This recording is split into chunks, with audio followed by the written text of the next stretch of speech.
¿Cómo le ha ido? Hola Sandra, ¿cómo estás? Un saludo para todos, buenas noches. Muy bien, ¿y tú cómo vas? Ah, no, divinamente, trabajando, trabajando y trabajando, pero feliz. Qué bueno. Está muy compleja la situación en Ucrania. Definitivamente, como lo decía, esto ha traído consecuencias militares, económicas, y me gustaría que nos concentráramos entonces en cómo Alemania se está preparando para recibir también ese impacto, ya que es una economía interdependiente, pero ahorita nos vas a ir desarrollando cómo eso también va a ir de alguna manera notándose en otros países como una especie de efecto mariposa, incluso a este lado del mundo. Así que bienvenido y adelante. Muchas gracias. Mira Sandra, estamos en un punto, en un punto crucial de cambios muy drásticos en el mediano plazo, ¿sí? O sea, estamos hablando mundialmente, no estamos hablando de Ucrania ni de Rusia, sino mundialmente. Los gobernantes se están dando cuenta, después de la pandemia, de que el control social suprime el sentido crítico. De una u otra forma, nos pusimos un enemigo común que era microscópico e invisible, y eso, de una u otra forma, ha generado cierta interacción entre los seres humanos de una manera diferente. La pandemia nadie se la esperaba, pero de todas maneras aquí hay ciertos movimientos de control, ¿cierto? Las medidas que tomaron los gobiernos ante la pandemia, ¿y por qué estoy hablando de la pandemia? Porque sigue con lo que vamos a hablar. Las medidas fueron un poco originales, son las medidas normales que toma cualquier gobierno, imprima plata, pero obviamente eso tiene unas consecuencias apenas obvias. La inflación, la desaceleración de la economía, el rebote que no es recuperación, no lo han intentado vender como recuperación, pero eso solamente es un rebote. ¿Por qué? Porque estamos en un colapso logístico del que hemos hablado en casi todos los programas y la evidente dependencia de la economía china, de nosotros a la economía china, ¿cierto? Entonces, este mismo sistema que estuvo manejando la pandemia, porque ya ni de eso se está hablando, son los mismos que están armando, digamos así, la batería de herramientas de lucha económica o financiera entre Rusia y Ucrania. O sea, son más o menos como, es el panorama, son los mismos. Sanciones económicas, que yo sé que, pues, ¿qué es lo que se busca con estas sanciones económicas? Destruir la economía rusa, darle muy duro al rubro, y funciona. Si tú lo miras bien y si vemos los gráficos, el rubro sí cayó 30% y lo vimos hace 8 días que estuvimos hablando sobre el tema. Pero si lo ves bien, ya se disipó el efecto y ya se quedó ahí. O sea, es como si lanzaran un misil, hace polvareda, sí, estalla, obviamente, pero como que se diluyen muy rápidamente en el tiempo. Entonces, las ideas económicas, las sanciones económicas, la idea central es hundir al rubro. Pero hay que entender que la economía rusa tiene armas para defenderse. Subir la tasa de interés para hacer más atractivo el rubro es una de las armas que tenía Putin. Obligar a las empresas y a los países que vayan a hacer operaciones con Rusia a hacerlo en rubros. ¿Eso qué hace? Obliga a la gente a cambiar divisas, ¿cierto? Y Claro. también hubo algo que pasó hace una semana, que es la acción coordinada del Banco Central ruso, como una especie de autocartera, Sandra, que hace que compra rusos con la promesa de pago a futuro en dólares y en oro. A ver, Eso, otra vez, otra vez. el Compran Banco Central rublos, ruso, o sí, sea, llega el Banco Central y compra más rublos con promesa de pago futuro en en dólares dólares y en oro, y en y oro. en oro. En dólares y en oro, sí. Por Wow, Rusia es un qué gran tenedor de jugada. dólar y es un gran tenedor de oro. Y eso es una de las acciones. Lo que pasa es que las tres jugadas que acabo de decir, subir tipo de interés, obligar a todas las empresas a hacer negocios en rubros, y esta que acabo de contarles, son carísimas de mantener en el tiempo, sobre todo si el rubro está perdiendo valor, pero se puede mantener y de hecho lo está pasando. Pero, Sandra, ¿qué es lo que uno está viendo ahora? Los sancionadores se están dando cuenta de que esto es un tiro en el pie. Es como si tiraran el misil, pero se les devolviera, que a veces por ahí hay unos videos de soldados que intentan lanzar un cohete y les cae ahí cerquita. Eso básicamente es lo que está pasando.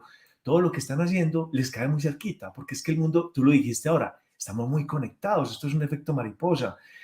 Es decir, las sanciones políticas económicas de hoy no se pueden aplicar, o sea, las acciones políticas de las guerras de los años del siglo XX no se pueden aplicar ahora porque es que es diferente, el mundo ha cambiado muchísimo. Entonces, estas sanciones de ahora están afectando a todos, ¿sí? O sea, jamás nos van a decir lo mucho que nos van a perjudicar estas sanciones, porque eso sería evidenciar el error. Entonces siempre nos van a seguir manteniendo que el malo es Putin, que todo es culpa de él, que él va a cortar el suministro de gas y que todo se volverá más caro y que tal. Y sí, obviamente, yo no estoy diciendo que estoy de acuerdo a la guerra, obviamente eso tiene que terminar lo antes posible, pero las consecuencias del éxodo ucraniano y todo lo que gaste de contar, el costo de las guerras, el corte de suministro y todo eso que dicen los grandes expertos que dirigen este mundo, se han dado cuenta de varias cosas ahora que lo empezaron a hacer. Por ejemplo, no contaban con que quien inundaba de dólares a Europa era Rusia. Lo dijimos hace 8 días. ¿Te acuerdas que yo Mm. te conté que Rusia ponía 1.000 millones de dólares diarios en la economía europea? O sea, la mayor abastecedora de dólares en Europa era Rusia.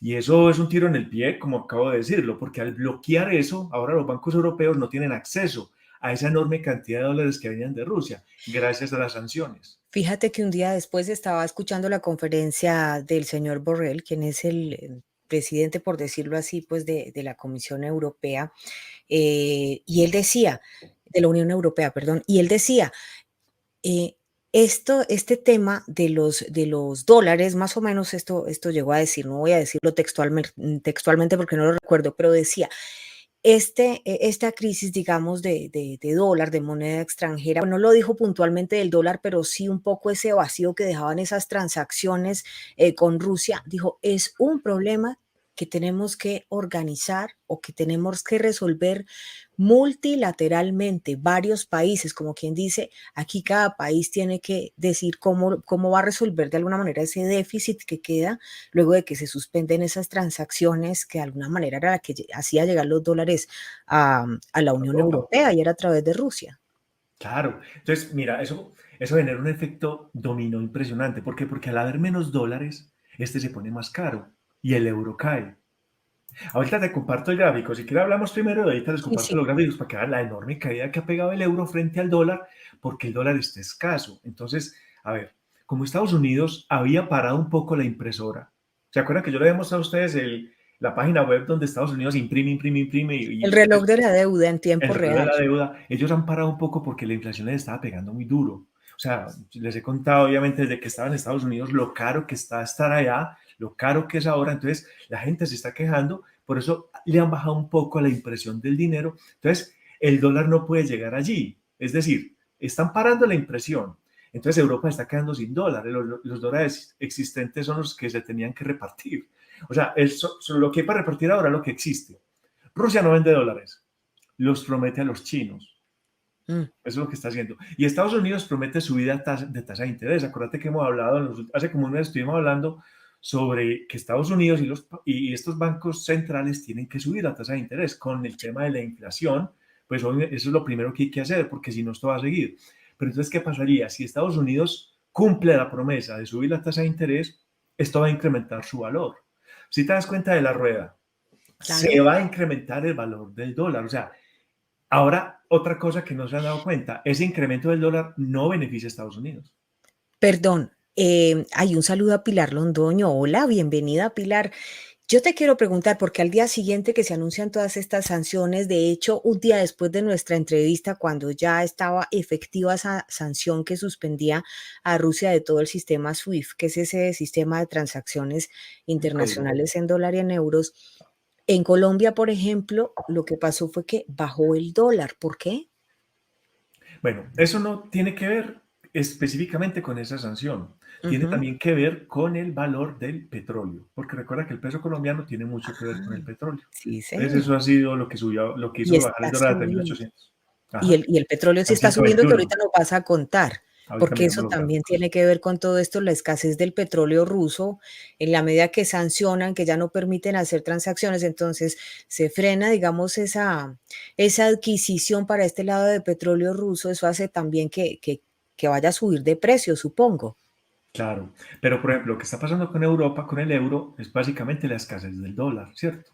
Pero Sí, Sandra, a Estados Unidos no le interesa un dólar caro, porque muchos ¿por qué? podrán pensar que un país con su moneda revaluada es ventajoso. No, porque eso depende de tu balanza comercial. La Ujú. balanza comercial es el equilibrio entre las importaciones y las exportaciones, y hay países que son, a diferencia de nosotros, más exportadores que importadores.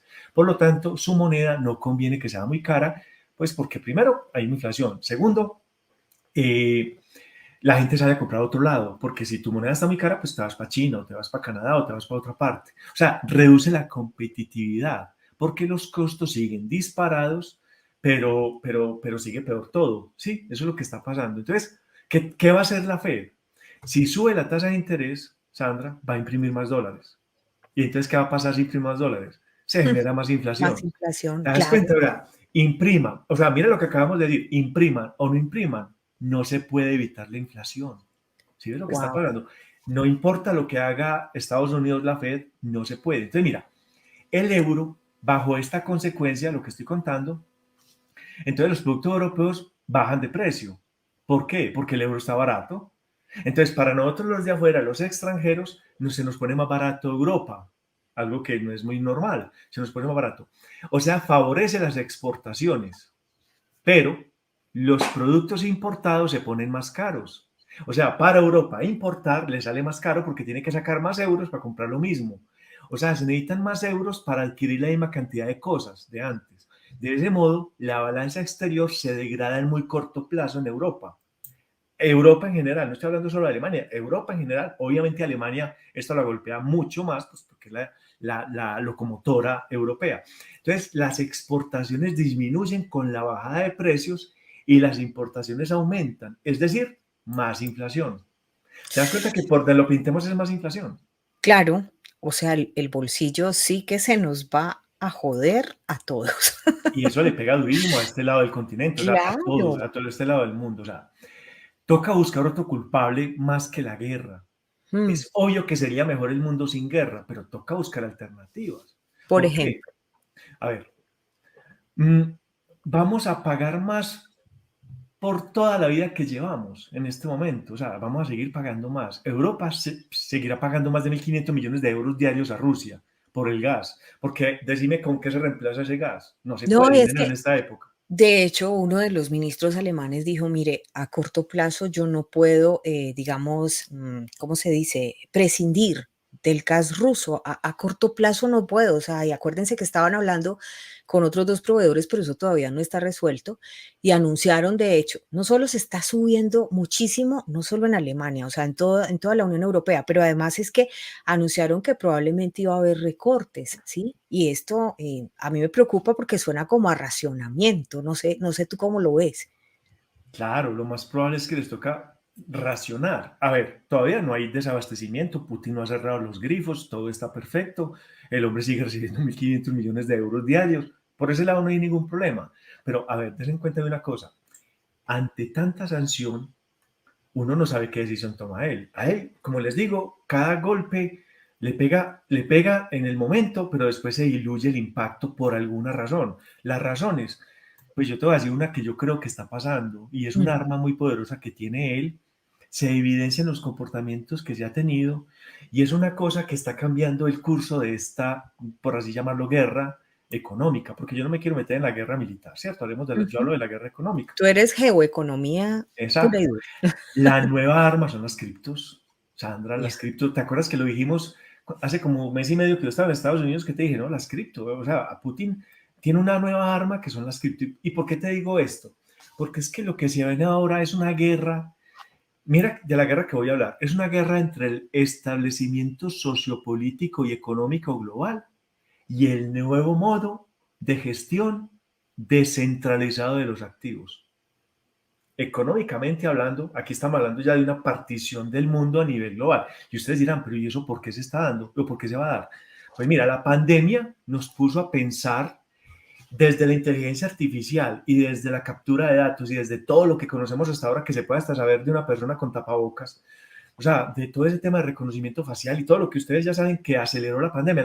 La pandemia, dicen los expertos, aceleró en 2 años lo que era para dentro de 20 años. Esta guerra va a acelerar, yo no sé cuántos años, lo que se esperaba de la economía en la criptos, en el mercado cripto. Te vas a dar cuenta de eso, Y porque eso para para allá algunos están es presionando. Claro, para algunos puede ser muy positivo, pero, por ejemplo, para quienes no tenemos criptomoneda, ¿qué pasa? Toca tener, o sea, es que eso va a hacer que todos nos van a ver, es como que me digas, es que los que no tenemos computador, ni celular, inteligencia artificial, ni creemos en eso, tenemos, o sea, de una u otra O forma sea, te va a toca, tocar, toca. de una u otra forma la vida nos va a llevar allá, Ya, porque así no sean criptodivisas, criptomonedas como las que conocemos, va a haber también encriptamiento del mercado fiduciario, o sea, de las monedas corrientes. Allá va el mundo, o sea, el mundo va para allá. Lo que pasa es que esto está tan rápido, Santa, que uno ya no es capaz ni de analizar a la velocidad que es que todo es esto está pasando, vertiginoso. pero es un mundo muy Además, loco. yo no sé si tú te has dado cuenta, pero alguna vez lo hablaba con Daniel Stulin, o sea, es como si lo que iba a pasar en un año pasa en una semana. O sea, de repente sube aquí, baja aquí y todo tiene que ver de algún, la geoeconomía, digamos que es crucial. Estas conferencias contigo son supremamente importantes porque todo impacto geopolítico, toda acción, toda agenda, llámense militar o de comercio exterior, toda relación o interconexión entre los países deriva siempre en la economía. O sea, es como si la economía, no, es como si no, es que la economía mueve el mundo. Absolutamente, la política inmediatamente tiene repercusión económica, Total. cualquier pandemia, cualquier cosa inmediatamente toca los números. Entonces, a ver, repito, lo que viene ahora es una guerra entre el establecimiento sociopolítico y económico global a un nuevo modo descentralizado de activos. Ujú, Eso es inevitable, de eso se está hablando del 2010-2011 con el tema del BTC, del ujú. Bitcoin. Entonces, a ver, las sanciones a Rusia han dañado su economía. Eso es inevitable, eso es evidente. El rublo ha caído un 30%, pero eso cayó hace como 8 días. De hecho, cuando lo hablamos hace 8 días, ¿cierto? Pero la guerra económica ya, la guerra es económica porque no hay nada militar. O sea, Ya me acordé del tema que te quería preguntar, que estaba en directo contá, con Mauricio Moritz y que yo dijimos, me metí. sí, esto lo tenemos que analizar con Jaiber, es una pregunta. Porque cuando cae el rublo, digamos, se cierran las bolsas de Rusia. Entonces Mauricio dice, eso es una medida como de enroque. Y dijimos, los dos, Mauro, tienes que preguntarle a Jaiber que nos explique ese efecto. O sea, es un blindaje que le hacen a la moneda nacional para que no vayan a entrar a la bolsa de Rusia de pronto a especular con ella y terminar de embarrar la moneda. ¿O cómo es eso? Sí, y no solamente lo hace Rusia, lo hacen todos los países. De hecho, en Colombia se hizo, cuando todo el mundo salió con la acción de Ecopetrol a venderse porque bajó demasiado, colapsó, la bolsa cerró a las 2:30 de la tarde, precisamente para evitar que la gente saliera en caravana a vender y hacer que colapse la acción. Eso lo hacen todos los países cuando hay momentos de colapso y eso está en los contratos de bolsa. Entonces Rusia pues no es ajeno a eso y eso también lo hizo. Cuando el rublo cayó, pues obviamente cierran las bolsas para evitar que la gente también salga en pánico a cerrar las acciones porque hace que caiga más el rublo.